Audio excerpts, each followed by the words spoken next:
Jared, I'm doing. Hey, it's Tuesday tea time with Dorarena, and I want to welcome you to Tuesday tea time.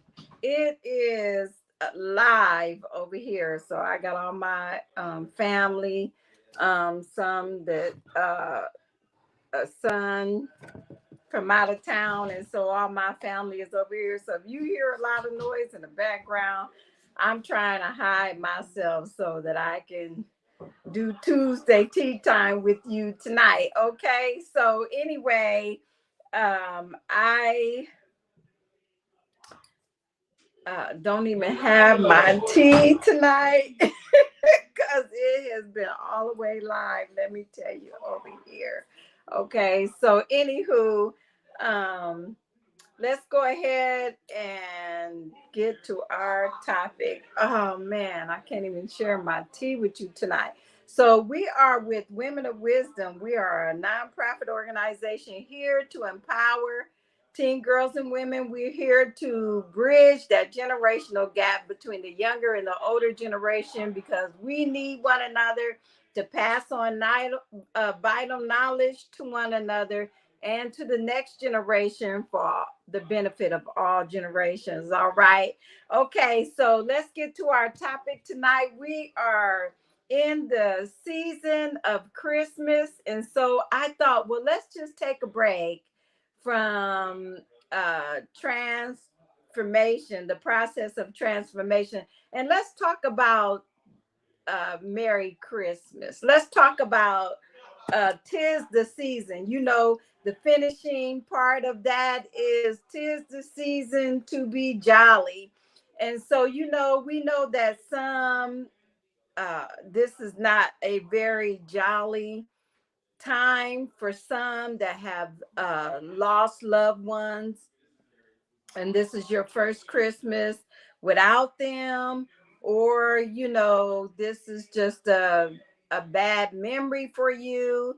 And I want to try to encourage you today to make this season easier for you to get through. Okay, so let's just use some wisdom and learn to walk through seasons of life with a better perspective on things, because you know what, there's always, we can always look at the bad, and everybody has experienced something unpleasant. So, but we've all experienced something that's, you know that's good. And so we can decide what type of attitude we want to have about whatever season we're in, even if it's a difficult season. So I'm going to share with you because I've experienced this firsthand. So I'm not just telling you something, and I have not experienced this, but I wrote down some things and I want to share some of the stuff that I wrote down. And so, you know, uh, one thing, did you know that the Merry in Merry Christmas is a behavior? It it means to be merry, celebrate. For Christmas, it means, to some people, it means to enjoy Jesus's birth, and I would be one of those people. But I know that some of you have already done your Christmas shopping, and some of us may have had a hard time doing that, or uh, we overspend and things like that, and we're making up for the whole year, trying to make up. I just want to tell you, listen, you know merry in Christmas is a choice. It's a you can choose to be merry, to be happy. And so I want to encourage you this year to find something that will cause your Merry Christmas to be merry. And think about some of the things that you have learned in the past, that have made you enjoy doing, and even that person that you may be missing this Christmas. Think about the enjoyable things that you experienced with them in the past. And if you have to get up Christmas morning and do a little weeping and crying, you go right ahead and feel free to do so. Get it out and then enjoy the rest of the day. Find some things that will cause you to be happy. Okay. So you already know I like to share my quotes with you. So I have a quote that I want to share, and then I want to share something that personally happened to me. Okay, so let's read this together. Christmas is not a time nor a season, but a state of mind, okay? To cherish peace and goodwill, to be plenteous in mercy, is to have the real spirit of Christmas. That is Calvin Coolidge. And so that's one perspective that will help you see Christmas in a different light if you are going through a tough time. Okay. So, merry and Christmas means to make merry, to laugh, to cheer, to celebrate. So, find something that you can celebrate, that loved one that you may be missing.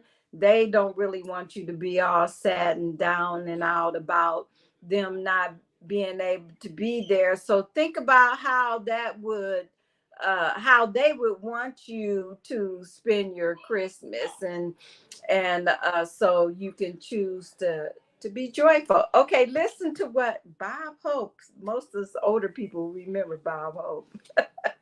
He said that when we recall Christmas past, we usually find that the simplest things, not the greatest occasions, give off the greatest glow of happiness. And that's what I'm talking about. You know what? We can think about some of the things that we got to do with some of the people in our past that may not be with us this Christmas.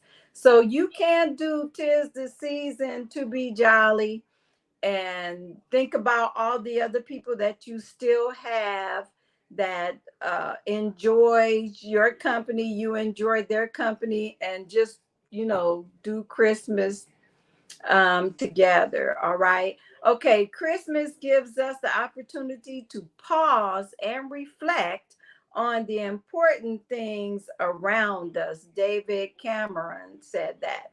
Okay. So I told you that I wanted to share something with you real quick. In 2010, let me remove this. In 2010, um, I lost my brother, my oldest brother. And in order for you to really understand the significance of that loss, you have to understand that he was the one that watched us when my dad had to work a lot of time because my mom passed away when I was 11 months. So my oldest brother, he was 8 years older than me, and so he kind of helped my dad raise us, and he's the one that gave me away when I got married. And so yeah.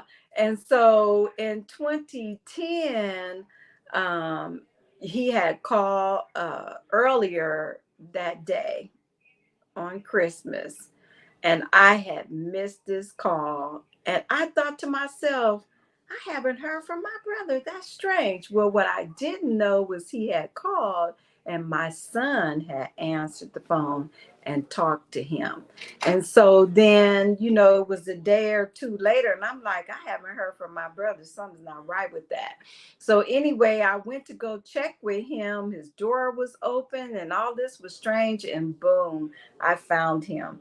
And you know what? Listen, I was so unaware, or, really, how you just kind of don't want to believe a thing, you know, that even when I touched him, you know, you know, I'm thinking, you know, well, he just unconscious, you know. And then I end up calling 911 and they instructed me on what to do. And I realized I had lost my brother. And, you know, it was such a hard moment for me. And you know, most of you know that, you know, I'm a Christian and everything. And that scripture just came to me: the Lord is your shepherd, you shall not want. And I'm telling you, that kept me. That kept me because I was like, and so I understand, you know, what it's like to lose somebody on Christmas and, you know, not having that person around for Christmas. But you know what? I know my brother, and my brother, you know, we had a lot of fun together. And I know that he would not want me mourning over his death every Christmas. I just know he wouldn't. That's not my brother. And so I enjoy my Christmases. Of course, I miss him, but I enjoy my Christmases and the ones that I got to have with him before he passed away.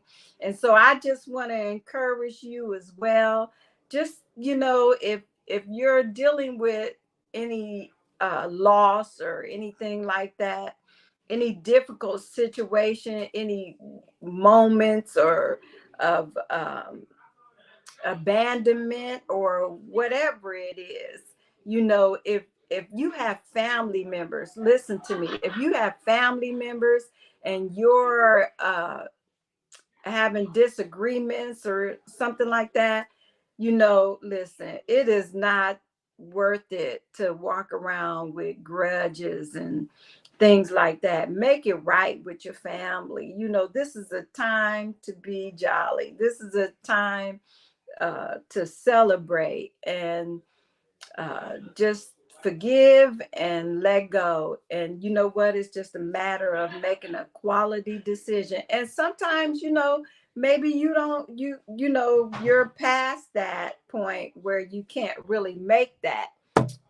with the family member. You can't seem to make it right. And it's okay, you know, because sometimes it's just better to just kind of let things go, you know. But just remember to just uh, cry it out and then enjoy the rest of your family. All right.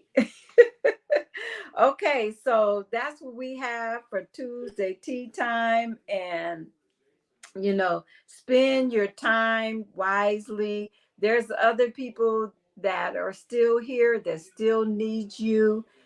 They want to experience that person of that countenance that you usually give out, you know. So just carry that person, that loved one inside of your heart with you, and enjoy your time with the family that you have. All right.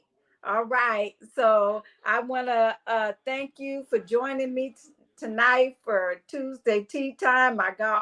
I'm sure you probably all heard all the loud noises over here and everything. And I got to try to out talk all of them. You know, we have 8 kids, so not all of them are over here, and 22 grandchildren, and some of them are out of town and out of the country.